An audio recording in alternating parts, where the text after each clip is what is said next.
자, 우리에게는 오감이라는 것이 있어요. 그래서 그것으로 우리의 삶에 여러 가지 것들을 인식합니다. 그래서 우리에게 시각이 있죠. 그래서 눈은 시각이고, 그 다음에 귀가 있죠. 뭐예요? 청각. 그 다음에 코가 있죠. 후각. 그 다음에 혀, 입이 있죠. 미각이죠. 그리고 손 같은 걸 통해서 우리가 촉각을 또 느끼게 됩니다. 이것을 보통 오감이라고 하는데, 그래서 음식을 먹을 때도 이 오감을 사용합니다. 그렇죠? 근데 이 오감을 사용하는데 나라들마다 약간 특징이 있어요. 그 음식에 특별하게 그 나라가 사용하는 감각들이 더 있습니다. 예를 들어서 프랑스는 프랑스 음식 유명하죠. 어떤 감각을 더 주로 사용할까요? 미각을 사용합니다. 그렇죠? 그래서 오래 먹습니다. 그래서 하나하나 그 미각을 느끼는 게 프랑스 음식입니다. 그래서 프랑스 음식 정식을 먹으면 중간에 셔벳 혹은 아이스크림 혹은 우리가 흔히 디저트 같이 느껴지는 것이 중간에 나와요. 음식이 끝났나 보나. 그게 아니에요. 다시 입을 다시는 거죠. 그러고서 다시 계속 먹으면은 미각을 제대로 느낄 수가 없잖아요. 그래서 중간에 그렇게 입을 다셔주는 게 만드는 음식이 또 이제 나오게 되는 거죠. 그래서 미각을 굉장히 중요시하는 음식, 그것이 프랑스 음식입니다. 자, 그렇다면 일본은 어떤 감각을 더 사용할까요? 그렇죠, 시각입니다. 여러분들이 아시는 것처럼 일본 음식은 아주 색 대비가 뚜렷합니다. 빨간색, 파란색, 노란색, 검은색, 아주 색 대비가 뚜렷하게 시각을 이용합니다. 일본 사람들은 보면서 음식의 충족감을 느끼고 행복을 느끼는 거예요. 그래서 시각을 더 사용합니다. 동남아에 가면은 어떤 감각을 더 사용할까요? 후각을 사용합니다. 그래서 우리들이 저 향 너무 힘들어. 그런데요, 그런 향을 먹습니다. 그렇죠? 향을 잘 먹습니다. 실란초랄지 이런 것들을 통해서 그들은 먹는데 어떤 것을 통해서 더 많이 음식을 먹는 충족감을 얻냐면 바로 후각입니다. 여러분, 인도에 가면 사람들이요, 수저를 사용하지 않아요. 포크를 사용하지 않습니다. 어떻게 하죠? 손으로 그냥 먹어요. 손으로 먹으니까 우리는 미개하다고 생각을 해요. 여러분, 그건 미개한 게 아니라 문화입니다. 문화는 문화로 이해를 해줘야 됩니다. 그들은 만지면서, 음식을 만지면서 촉각을 사용해서 음식의 충족감을 느끼고 음식을 먹는 행복을 더 경험합니다. 그래서 그들은 촉각을 사용하는 거예요. 제가 이런 얘기를 하니까 어떤 분이 질문을 했어요. 그러면 중국 사람들은 뭘로 먹습니까? 가만히 생각하면 중국 사람들은 배를 통해서 먹더라고요. 배 감각이에요. 그러니까 돈 벌면 중국 사람 뭐 하는지 아세요? 그들의 전통은 한 일주일 그냥 요리만 시켜가지고 그냥 잔치를 하는 거예요. 그리고 중국의 특징은 뭐냐면 어느 집에 가가지고 내가 음식을 먹을 때 혹은 식당에서 대접을 할 때 음식이 남아야 됩니다. 안 남았다는 것은 조금 더 먹을 수 있는데 안 줬다는 의미로 해석을 합니다. 거기는. 그래서 남게 하는 거예요. 중국 사람들이 시키면 무지하게 많이 시킵니다. 다 남을 건데도 그렇게 시켜요. 왜냐하면 충분히 배에 100% 이상 차야 된다는 거죠. 그래서 제가 보니까 중국 사람들은 배로 먹는 것 같아요. 그렇다면 한국 사람들은 어떻게 먹을까요? 한국 사람들은요, 독특한 민족입니다. 여러분, 우리는요, 발효 음식까지 먹는 그런 미각이 있어요. 여러분, 한국 사람의 미각은 특별합니다. 여러분, 우리는요, 후각을 사용해요. 향을 우리가 잘 먹어요. 된장찌개, 청국장 이런 거 잘 먹지만요, 특별히 잘 보세요. 여러분들은 잘 모르는데 우리가 얼마나 후각을 사용하는지. 우리가 먹는 것 중에서 깻잎을 먹습니다. 그런데 깻잎을 먹는 나라는 대한민국이 유일하다는 거 아십니까? 제가 중국 사람과 일본 사람과 식사를 하면서 저는요, 제가 오래전에는요, 이 사람들이 깻잎 잘 먹는 줄 알았어요. 근데 못 먹는 거예요. 왜 못 먹냐고 제가 다 질문을 했어요. 질문했더니 이렇게 얘기하더라고요. 그 향을 못 먹는데요. 여러분, 우리는요 깻잎의 향을 느끼면서 그것을 먹는데 그 사람들은 그 향이, 이 향 때문에요 못 먹는다는 거예요. 여러분, 우리가 생각보다 후각을 굉장히 많이 사용하고 있다는 거 아십니까? 우리는요 시각을 사용합니다. 우리나라 음식처럼, 자 보세요. 어디에요? 예를 들어서 미국이다. 미국에서 음식을 먹을 때 보면 스테이크 같은 거 이렇게 보면 그냥 그거예요. 근데 우리는 굉장히 모양을 많이 내 가지고 떡을 해도 그렇고 반찬에도 가지각색의 여러 가지를 통해서 우리는 시각을 굉장히 중요시합니다. 우리가 시각을 얼마나 중요시하는지 아세요? 우리는 문화가 독특합니다. 전 세계 어느 나라든지 소위 말해서 먹는 방법이 이게 시간 배열형의 음식을 먹습니다. 숲을 먹고 그 다음에 뭘 먹고 샐러드를 먹고 그 다음에 스테이크를 먹고 뭐 이렇게 하면서 하나씩 나와요. 다 시간 배열형이에요. 중국도 그래요. 여러분, 일본도 러시아도 미국도 다 시간 배열형으로 먹습니다. 물론 프랑스도 그렇고요. 그런데 우리는 시간 배열형이 아니라 소위 말해서 공간 배열형이라고 이야기를 합니다. 한 상에 놓고 먹습니다. 제가 고민을 좀 많이 해봤어요. 저는요 왜 그럴까 하는 질문이 굉장히 많아요. 그래서 도대체 한국 사람들은 왜 한꺼번에 놓고 먹을까? 많은 이유들이 있더라고요. 근데 중요한 이유는요, 한 번에 차려지니까 시각적인 효과가 극대화되는 거예요. 여러분, 우리는 시각을 굉장히 중요시하더라고요. 먹을 때도. 더군다나 우리나라는요 다른 나라에서 볼 수 없는 유일한 먹는 방법 하나가 있어요. 우리는 신선로 문화예요. 그렇죠? 갖다 그래서 숯불을 태워서 고기를 먹는다든지 아니면 브루스타로 우리가 찌개를 끓여 먹는다든지, 그러면서 매운탕을 먹으면서, 여러분 전 세계 이런 나라는 제가 아직 못 봤어요. 땀을 뻘뻘 흘리면서 온몸으로 먹는 나라. 여러분, 우리는요 음식을 그냥 시각, 뭐 미각, 뭐 후각 이 정도가 아니라 음식을 온몸으로 먹더라고요. 이야, 대한민국이요 기가 막힌 나라예요. 이 우리나라의 문화 연구하면요, 우리 하나님이 우리나라를 사용하실 것이라는 이유가 있는데 그 얘기까지 가면은 오늘 설교가 길어지기 때문에 여기까지 하면서 이 이야기를 한 이유 가운데 하나가, 여러분 보세요. 하나님의 말씀 뭐예요? 양식이라고 그래요. 그렇죠? 음식이에요. 영적인 음식이에요. 근데 여러분들이 그냥 청각으로만 듣기만 하지 마시고, 어떤 사람은 시각으로만, 유관재 목사 오늘 넥타이를 어느 거 했네, 뭐 어쨌네, 이런 거 보지 마시고, 여러분 오늘 이 자리가 온몸으로 하나님의 말씀을 섭취할 수 있는 자리가 될 수 있기를 주님의 이름으로 축복합니다. 축복합니다. 자, 그런데 보세요. 앞서 제가 이 이야기를 드린 이유가 있어요. 온몸으로 먹어야 되는데요, 여러분 모든 것들이 오감을 통해서 우리가 그것을 감각을 느끼는 거예요. 그렇죠? 근데 오늘 여러분과 함께 시간에 대한 이야기를 하려고 하는 거예요.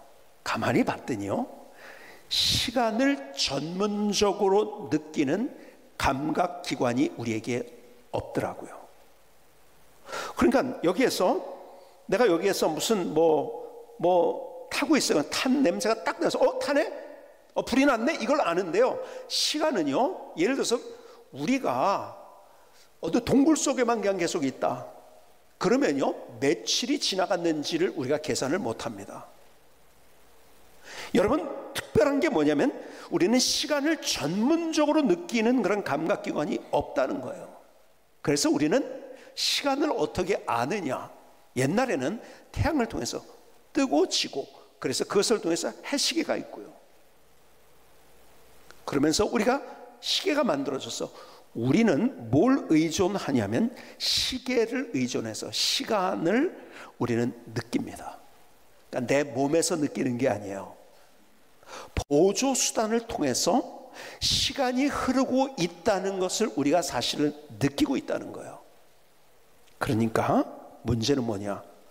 그렇기 때문에 시간이 얼마나 중요한지를 우리가 인식하지 못하고 살고 있다는 거예요.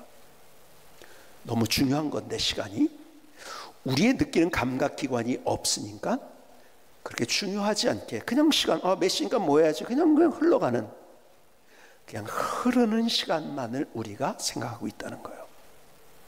그런데요, 누가 보면 12장을 볼까요? 12장 16절에 여러분들이 잘 아는 비유의 말씀이 나옵니다. 그 비유의 말씀을 그대로 한번 보십시다. 누가 보면 12장 16절, 또 비유로 그들에게 말하여 이르시되 한 부자가 그 밭에 소출이 풍성하며 심중에 생각하여 이르되 내가 곡식 쌓아둘 곳이 없으니 어찌할까 하고, 또 내가 이르되 내가 이렇게 하리라, 내 곡간을 헐고 더 크게 짓고 모든 곡식과 물건을 거기 쌓아두리라. 또 내가 내 영혼에게 이르되 영혼아, 여러 해 쓸 물건을 많이 쌓아뒀으니 평안히 쉬고 먹고 마시고 즐거워하자 하리라 하되, 하나님은 이르시되 어리석은 자여, 오늘 밤에 내 영혼을 도로 찾으리니 그러면 내 준비한 것이 누구의 것이 되겠냐 하셨으니 자기를 위하여 재물을 쌓아두고 하나님께 대하여 부여하지 못한 자가 이와 같으니라. 여러분, 이 비유에서 주는 메시지가 많이 있어요. 자, 많이 들은 이야기들은 다 생략을 할게요. 오늘 비유에서 가만히 비유를 읽다가 하나님께 주신 깨달음이 그거더라고요. 왜 이 부유의 말씀을 드렸는가? 이 사람은 똑똑했어요. 일을 잘했어요. 사업을 했는데요, 성공을 한 거예요. 지금으로 따진다면 쌓아둘 곳이 없어가지고, 그래서 창고를 더하고, 야, 이것 가지고 누리자, 내 멋지게 살 거야, 그러고 있단 말이에요. 그때 주님께서 내 영혼을 오늘 도로 찾으면 내가 준비한 것이 네 것이 되겠느냐 말씀하십니다. 무슨 말일까요? 이 안에 담겨진 중요한 메시지 하나가 있는데, 그것은 그거예요. 여러분, 우리가 소유를 통해서 우리가 삶을 누리려고 합니다. 그런데요, 소유는 시간이 있어야 누린다는 거예요. 소유가 중요합니다. 그런데 그 소유보다 더 중요한 것은 시간이라는 이야기를 우리에게 들려주고 있는 거예요. 여러분, 시간이 중요해요. 여러분, 사람들은요, 소유를 위해서 달려갑니다. 소유를 위해서 자꾸 내가 더 많이 가질 때 더 많이 누릴 수 있다고 생각하면서 쫓아갑니다. 그래서 내가 얼마나 더 많이 벌지, 더 많이 쌓아놓을지, 다른 사람보다 더 높이 어떻게 소유에 대해서 올라갈지를 생각합니다. 그런데 주님께서는요, 한 방에 그 이야기를, 너 오늘 내가 내 영혼을 데려가면 그 소유 누구 것이 되겠느냐. 여러분, 여기에서 시간이 있어야 소유를 누릴 수 있다는 거예요. 소유보다 그러기에 더 중요한 것은 시간이라고 우리에게 말씀하는 거예요. 여러분, 시간이 중요해요. 그래서 헬라어에서는요, 신약성경은 헬라어로 써져 있는데요, 그리스어로 써진 거죠. 거기에는 여러분들이 많이 아시는 것처럼 요즘에 이제 이 단어를 많이 아시는 것 같아요. 크로노스와 카이로스라는 두 가지 단어로 시간을 이야기합니다. 크로노스는 그냥 물리적인 시간이에요. 객관적인 시간이에요. 정량적인 시간이에요. 혹은 수평적인 시간이에요. 그런데 카이로스는 주관적인 시간입니다. 카이로스는 시간인데 그냥 흘러가는 시간이 아니에요. 의미가 있고 가치가 있는 그때 그 시간을 이야기합니다. 똑같이 흘러갔지만은 가치가 있는. 그래서 이것을 이렇게 해석하기도 합니다. 수직적인 시간이다. 크로노스는 그냥 흘러가는 그냥 시간이에요. 근데 카이로스는 수직적인, 하나님의 임재를 경험하고 하나님이 세상을 창조하셨는데 하나님과 더불어서 누린 멋진 하나님의 드라마를 경험하는 그 시간, 그것이 카이로스인 거예요. 여러분, 성경은 우리에게 크로노스에 대한 이야기가 아니라 시간에 대해서 얘기할 때는 그 카이로스에 대한 이야기를 해주고 있는 거예요. 오늘 본문으로 가볼까요? 이렇게 말씀합니다. 에베소 5장 15절 이하, 그런즉 너희가 어떻게 행할지를 자세히 주의하여 지혜 없는 자 같이 하지 말고 오직 지혜 있는 것 같이 하여 어떻게 해요? 세월을 아끼라. 때가 악하니라. 여러분, 세월을 아끼는데 거기 설명 하나를 해주고 있어요. 이것부터 우리가 알아야 돼요. 여러분, 때가 악하다는 거예요. 이 시대가 어떤 시대면 악한 시대라는 거. 악하다는 것은요, 하나님의 생각과 반한 것이 작동되는 시대라는 것을 말씀하고 있는 거예요. 여러분, 목사는요 굉장히 바쁠 수 있어요. 제가 목회를 전반기 후반기로 나눈다면 제가 전반기엔 특히 그랬던 것 같아요. 너무 바빴어요. 그러니까 새벽 2시 3시에도 전화가 와요. 근데 전화 올 때 제일 많은 게 뭐냐면은 이제 돌아가시려고 할 때 와서 임종 예배를 드려달라고 하거나 이럴 때들이 많거든요. 그러니까 밤낮이 없는 거죠. 그냥 가가지고서. 얼마나 바빠요? 막 밤낮이 없는 것이 사실은 목사예요. 새벽 예배를 내가 인도하기 위해서 저 부산에 갔다가도요, 그걸 놓치지 않으려고 그냥 밤새 가지고 목숨 걸고 제가 운전해서 와서 새벽 예배 인도하고 막 정신. 여러분, 의외로 여러분들이 생각하는 것보다 목사님들에게 밤중에 새벽에 전화 오는 게 많습니다. 오늘 전화가 왔어요. 보니까 막 큰 소리가 막 들리는 거예요. 부부 싸움을 하고 있는 거예요. 울면서 목사님 와서 좀 도와주세요.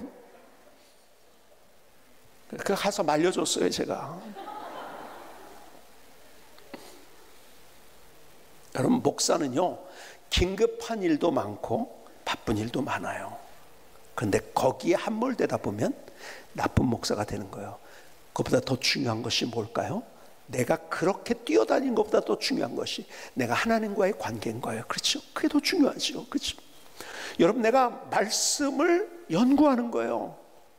내가 큐티를 하나님과의 시간을 갖는 거예요. 말씀과 기도 속에서.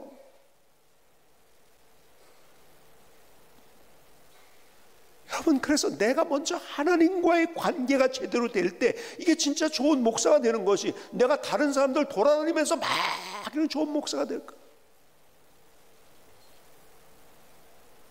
저 오래전서부터 제가 새벽 기도를 인도를 안 하기 시작했어요. 물론 그때 너무 아파가지고 못하다가 이제 그렇게 어느 날 깨달은 게 그거예요.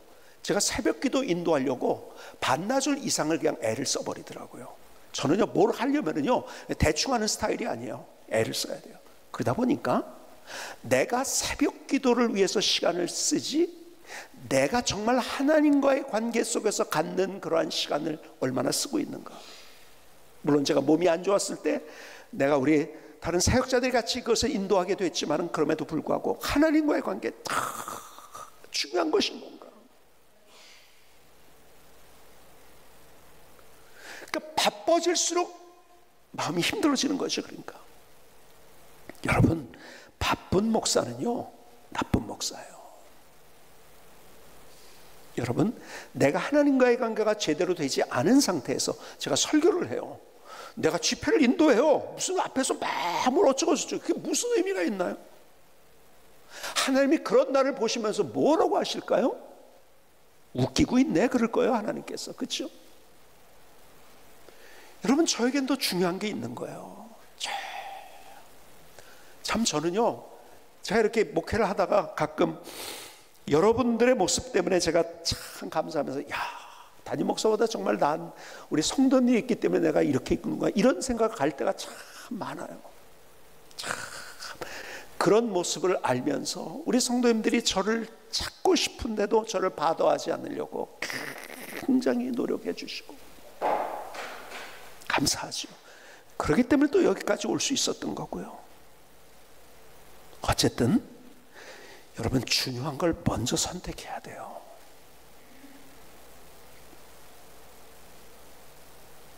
바쁜 것보다, 긴급한 것보다. 자, 전도서에서는 이런 말씀하고 있어요. 7장 1절 볼까요? 좋은 이름이 좋은 기름보다 낫고 죽는 날이 출생함보다 나으며, 2절, 초상집에 가는 것이 잔치집에 가는 것보다 나으니. 여러분, 초상집에 가는 게 낫다고 얘기를 합니다. 잔치집에 가는 것보다. 그러면서요, 4절로 가볼까요? 지혜자의 마음은 초상집에 있을 때 우매한 자의 마음은 혼인집에 있느니라. 무슨 얘기를 할까요? 여러분, 내가 죽음 앞에 직면하면은요, 내가 뭐가 중요하고 어떻게 살아야 될지를 다시 생각하는 거예요. 그렇죠? 여러분, 죽음 앞에 섰을 때 바쁜 거 쫓아가는 사람 없어요. 그렇죠? 내가 어떤 취미 생활을 하는데 죽음 앞에 섰는데 그 취미 생활 누구랑 약속했던 거 쫓아가지 않아요. 내가 지금 현재 아내와 혹은 남편과 아니면 자녀와 잘못된 것이 있으면 그거 풀고 정말 사랑한다는 얘기하고 가장 중요한 것을 먼저 하고 싶은 거예요. 여러분, 그래서 초상집에 가는 것을 즐기라는 의미 가운데도 중요한 이가 그거예요. 우리가 죽음의 목전 앞에서는 중요한 것을 선택하게 돼 있는 거예요. 그렇죠? 여러분, 성경은 우리에게 자기 개발을 해라, 메시에 뭐하고 쪼개가지고서 어떻게 그것을 막 더 사용할, 이 얘기하는 게 아니에요. 우리에게 큰 그림을 그려줍니다. 시간을 구원하래요. 어떻게? 중요한 것부터, 바쁜 것이나 긴급한 것이나. 얼마든지 여러분들이 긴장하고 조급증 속에서 거기서 헤맬 수 있어요. 그 결과가 뭐란 말입니까? 아니에요. 이완하고 내 힘을 빼고 주님 앞에 나와서 예배 드리는 거, 이거 얼마나 중요한 건가요? 근데 조급하니까요, 그리고 긴장하니까요, 예배, 가만히 있어봐, 예배는 가야 돼, 예배는 가야 돼. 안 가면 또 이게 무슨 일이 일어나지, 가다가 무슨 사고 나겠지, 그러고서 할 수 없이 오는 거예요. 여러분, 한 번도 성경은 우리에게 그렇게 얘기한 적이 없어요. 주님 앞에 먼저 나올 때 하나님께서 우리에게 부으신 그 은혜로 우리의 나머지를 빠지게 살 수 있는데, 세상 사람들이 사는 대로 긴장 속에, 조급증 속에 마라톤이라고 생각하며 쉴 수 없이 뛰고 있는 거예요. 미국에서 프랜차이즈 식당들이 많이 있는데요, 우리가 잘 아는 거 뭐 맥도날드 이런 건데요, 그런 것보다 더 존경받는 기업 하나가 있어요. 그리고 계속해서 성장하는 기업 하나가 있는데, 치크필레이라는 그런 프랜차이즈입니다. 참 이분의 얘기를 하면요, 정말 기가 막힌 얘기들이 많은데요, 여기는요, 가장 존경받는 그러한 프랜차이즈인데요, 어쨌든 이게요, 제가 이렇게 가는데, 앞을 지나가는데 거기 이런 음식들이 있는 거예요. 이제 주로 이제 치킨을 사용해 가지고 있는 거죠. 가는데 어느 날 주일인데요, 오후였었어요. 그 식당 앞을 지나가게 된 거예요. 근데 닫혀 있더라고요. 그리고 뭐라고 써 있어요. 자세히 가서 봤죠. 제가 그것이 있는 걸 제가 사진 찍은 겁니다. Closed on Sunday, 주일에는 쉽니다, 이거예요. 근데요, 참 이분이 배려가 있더라고요. 그냥 우리는 주일에 쉽니다 이게 아니에요. 왜 쉬는지를 거기에 써놨더라고요. 보니까 전국에 다 그렇게 한대요. 뭐라고 써 있는가? 제가 자세히 거기를 번역을 해서 읽어드릴게요. 치크필레가 주일에 휴무하는 이유는 무엇인가요? 1940년 사업을 시작한 이래로 주일에 문을 닫는 것은 그것이 우리의 실천이었습니다. 창립자인 트루의 캐시와 마찬가지로 직원들이 휴식을 취하고 가족 및 친구와 함께 시간을 보내며 원하는 경우 예배를 드리는 것이 중요하다고 믿기 때문입니다.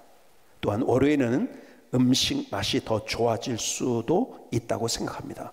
방문해 주셔서 감사드리며 월요일에서부터 토요일까지 여러분의 방문을 기다리겠습니다. 제가 여기서 느낀 게 이거예요. 이 창시자 트레켓이라는 분이요, 이 침례교 안수이사님, 침례교회는 장로 제도가 없으니까 그분 장로님인 거죠. 아주 신실한 믿음의 사람이에요. 근데 우리는 주일에 쉽니다 그냥 그렇게 한 게 아니에요. 왜 쉬는지를 설명한 거예요. 일하는 것 중요한데, 일하는 사람들이 관계를 갖고 거기에 써 있는 대로 휴식을 취하고 가족 및 친구들과 함께 시간을 갖고 또 예배 드리는 것, 이것이 중요하다고 생각하기 때문에. 근데 우리는 이걸 놓치고 있는 거예요. 우리의 일상 속에서 계속 긴장합니다. 계속 조급해야 합니다. 그리고 마라톤이라고 생각해요. 아니에요. 오늘 다 우리에게 주신 중요한 것들이 있어요. 하나님은 우리에게 은사를 주셨기 때문에 그 은사 때문에 나를 어떤 사명으로 불러주셨어요. 그래서 그것이 중요한 것이 있어요. 그렇죠? 여러분, 관계 속에서 중요한 것이 있어요. 또 영적인 하나님과의 관계 속에서 중요한 것이 있어요. 그런데 바쁜 것이, 긴급한 것이 여러분들을 억눌러서 돈이 부도난 것처럼 시간이 부도나게 만들면 안 되는 거예요. 성경은 이렇게 표현합니다. 시간을 구원해라. 어떻게? 중요한 것을 먼저 선택하면서. 오늘 그 하나님의 음성을 들을 수 있기를 주님의 이름으로 축복합니다.